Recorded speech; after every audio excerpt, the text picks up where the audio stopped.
Hello, this is Rogers Reddick, National Coordinator of Football Officials. I want to welcome you to the first video for 2017 made specifically for the media and the fans. We've got several plays here that I think will be of interest to you. We have a play that looks at jerseys and the problem that is emerging about non-contrasting colors of numbers against the jersey. So we'll talk about how that's handled. We've got an onside kick play, and those always give you lots of things to talk about. We've got an intentional grounding that has to do with the 10-second runoff. We've also got a situation where we have a pylon play. These are always interesting because the question about what's a touchdown and what's not, so I think you'll be interested in seeing that one. A play involving a receiver who originally is eligible but then moves to a position where he becomes ineligible. We've also got one where the instant replay official creates a targeting foul where the player uses the crown of the helmet. And finally, we've got an ordinary but good call on a defensive pass interference play. So I hope you enjoy these plays, and let's get right to it.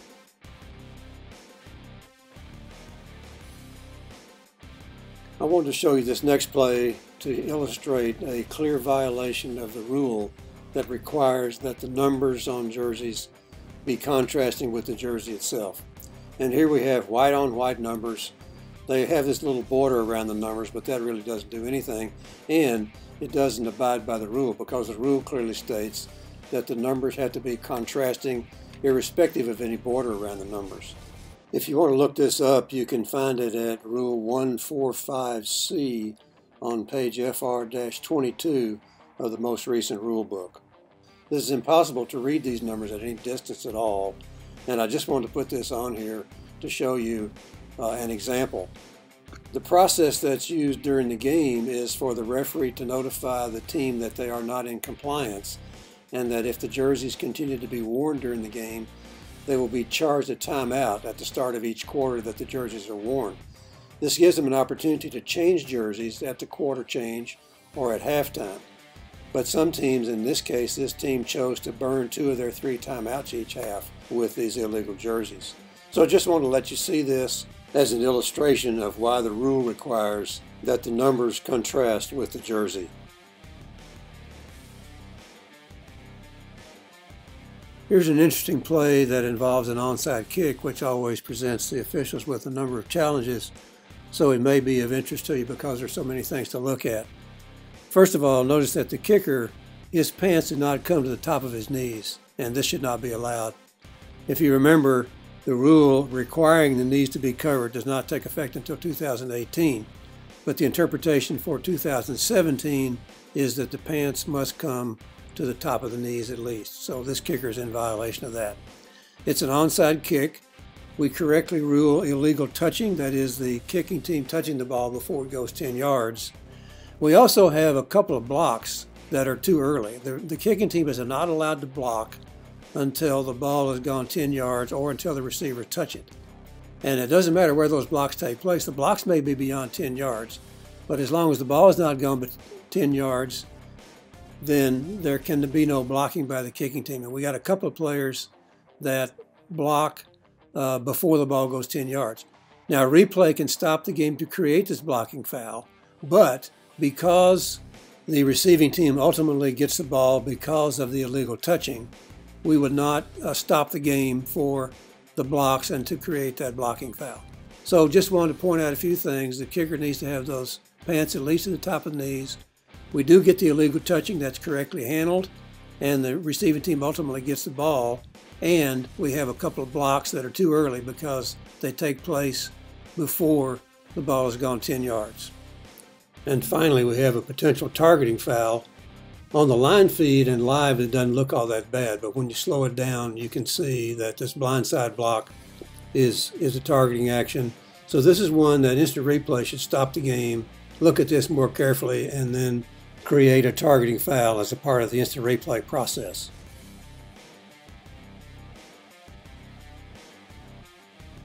This play shows us an example of when the 10-second runoff can come into play in a game. You can see that we're inside a minute of the half.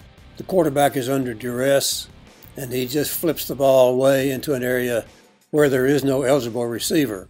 So this is a foul for intentional grounding. And because this is a foul that causes the clock to stop immediately, that means that it's a candidate for the 10-second runoff.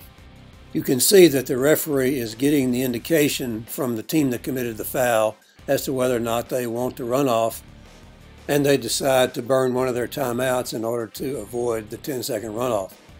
This is very well handled by the crew, and the referee makes an extremely good announcement explaining exactly what's happened and why there is no 10-second runoff. He sniffed that out. Grounding. Offense, number 21. That's a loss of down at the spot of the foul. Indiana has elected to use its first timeout of the half to avoid a 10-second runoff. Charge timeout, Indiana.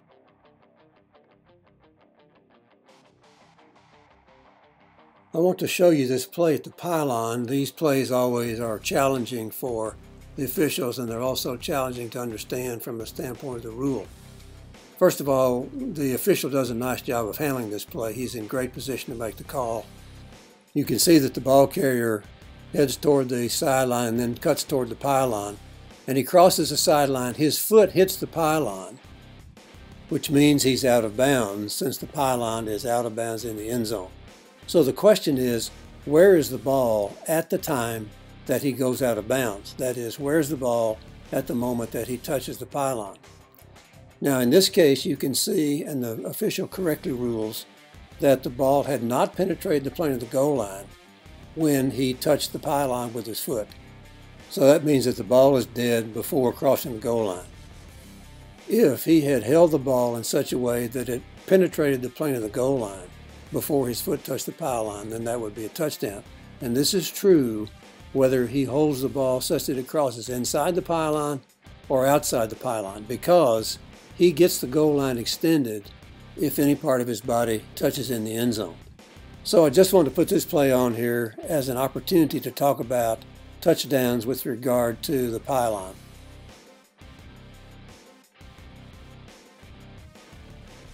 Here's a situation where a player who is originally eligible to catch a pass, in fact, becomes an ineligible receiver because he moves to a position where he's covered up on the line of scrimmage. Originally, you can see that number 88 is in the slot to the right side of the formation. Then he moves over to the left side and comes up on the line, and he is inside the outside receiver who is on the line of scrimmage. So the split end actually is covering him up once he moves into that position. Now, number 88 probably intended to set up in the backfield, but in fact he got too far up, got on the line of scrimmage, and he therefore becomes an ineligible receiver.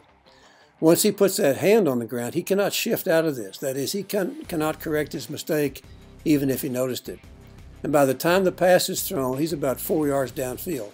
So even though his number is eligible, number 88, he is an ineligible receiver because of his position.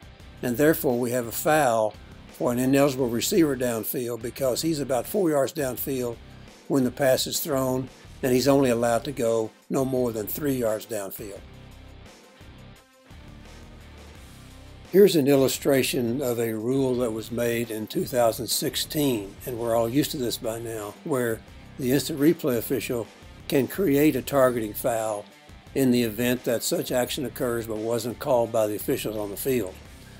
You can see the situation here where the ball carriers come through the line. He's about to be tackled, and number 7 on the defense comes in from the side, ducks his head, thrusts forward, leads with the crown of his helmet, and we get the action that you can see.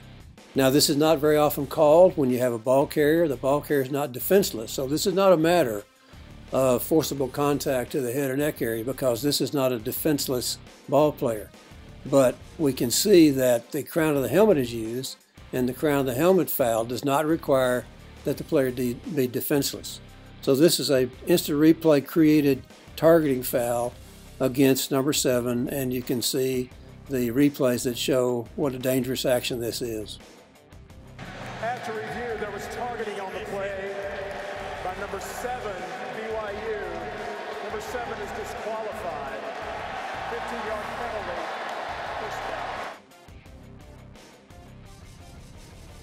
On this play, we see an example of defensive pass interference.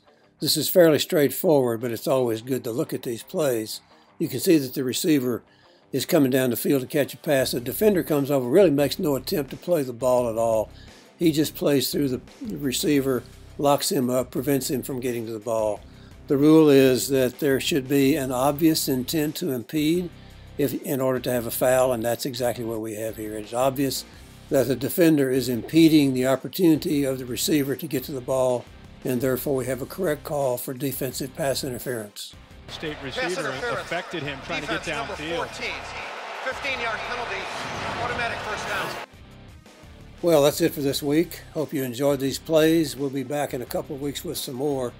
If you have any suggestions or particular plays that you'd like to see on this, be sure to let me know. Thanks very much for watching, and have great games this weekend.